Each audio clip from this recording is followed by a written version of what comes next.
Maoist central regional bureau అధికార ప్రతినిధి కీలక ప్రకటన చేశారు. ఈ ఏడాది 50 మంది మావోయిస్టులు మృతి చెందారని, ఈ ఆమరణ దీక్షకు నిరసనగా నేడు తెలుగు రాష్ట్రాలతో పాటు ఛత్తీస్గఢ్, ఒడిశా, మహారాష్ట్ర 5 రాష్ట్రాలకు బంద్కు పిలుపునిచ్చినట్లు మావోయిస్టు అధికార ప్రతినిధి జగన్ పేరుతో లేఖ విడుదల చేశారు. గత 15 రోజుల్లో 22 మంది మావోయిస్టులను పోలీసులు హతమార్చారని ఆరోపించారు. ఈ నెల 6వ తేదీన తెలంగాణ ఛత్తీస్గఢ్ బోర్డర్లో ఎన్కౌంటర్లో 3 మావోయిస్టులు మృతి చెందిన ఘటనను తెలంగాణ రాష్ట్రం కాంగ్రెస్ ప్రభుత్వం చేసిన హత్యాకాండలు నరహంతక దాడిగా అభివర్ణించారు జగన్. ఈ 3 హత్యలకు సీఎం రేవంత్ రెడ్డి కారణమని ఆరోపించిన మావోయిస్టులు ములుగు జిల్లా పిట్టపాడు వద్ద గ్రేహౌండ్స్ పోలీసులు ఏకపక్ష కాల్పులు జరిపారని ఆరోపణలు. ఈ ఘటనను వ్యతిరేకించండని పిలుపునిచ్చారు.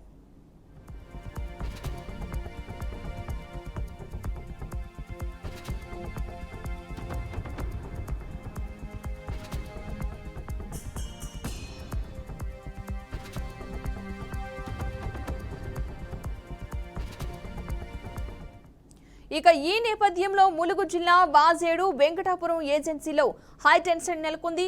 గోదావరి పరివాహక ప్రాంతాల ప్రధాన రహదారులపై పోలీసులు హై అలర్ట్ ప్రకటించారు. సరిహద్దుల్లో వాహనాల తనిఖీలు నిర్వహిస్తున్నారు.